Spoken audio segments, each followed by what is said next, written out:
Mafalda, la reconocida historieta creada por la afiladísima pero compasiva y transformadora mirada de Quino, retrata el mundo avasallado por los violentos fenómenos del siglo XX. En sus viñetas, que atraviesan el tiempo, el autor construye un discurso característico para cada personaje que, en determinados casos, hasta cobra vida propia. Seguramente escuchaste alguna vez la expresión y es una Susanita.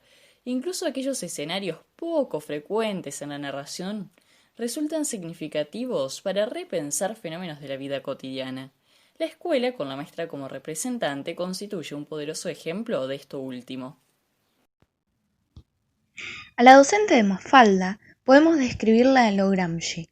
Se trata de una integrante de la clase subalterna, hiperempeñada en naturalizar el control social, una intelectual fiel al bloque hegemónico, que no cesa de reproducir nociones de sentido común en un intento por educar de manera conformista, sintiéndose independiente de cualquier presión social y política y adecuándose en todo momento, sin crítica, a tradiciones y reglas vigentes.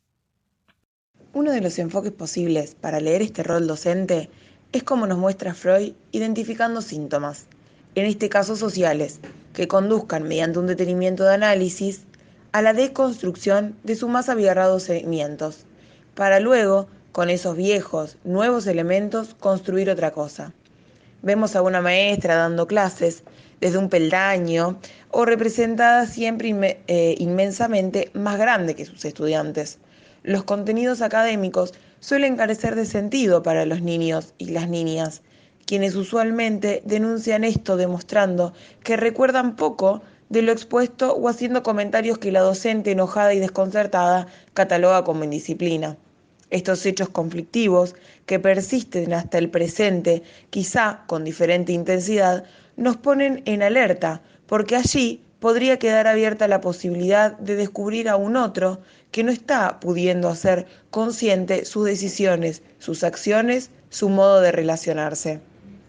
Ahora bien, siguiendo a Pierre Bourdieu, ese rol docente está inserto en una específica forma de organización de la vida social, del que resultan determinadas relaciones de fuerza, jerarquías y desigualdades. La escuela, retratada en Mafalda, con la maestra como representante, transmite un capital cultural hegemónico que reproduce la opresión capitalista, el patriarcado y el racismo, y que garantiza el sostenimiento del status quo. Por otra parte, los modos de asimilación de los y las estudiantes varían según su capital cultural y su hábitus. Para Libertad, por ejemplo, habiendo crecido junto a una madre militante, muchos de los contenidos curriculares impuestos resultan insignificantes o desconcertantes.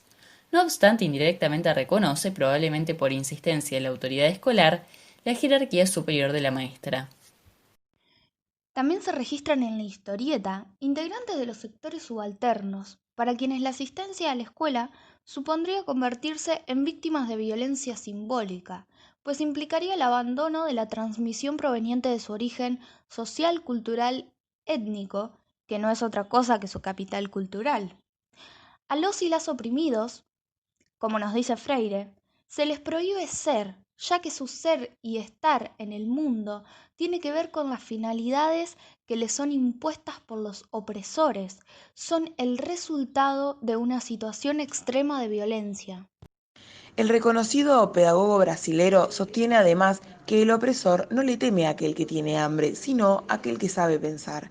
Este temor se refleja en el modelo de educación bancaria configurado en la historia, del que la maestra y los y las estudiantes son partícipes.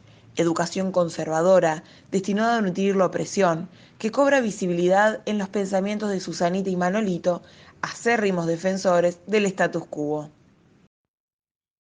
Pero también se manifiesta, por el contrario, cuando el pensar cierto de Mafalda y Libertad, exento de ingenuidad y conocedor de la realidad política y social, irrumpe la clase preguntándose el porqué de todo, incomodando a la docente, que se autopercibe como dueña del saber, y a sus compañeros y compañeras presentados como receptores pasivos de información.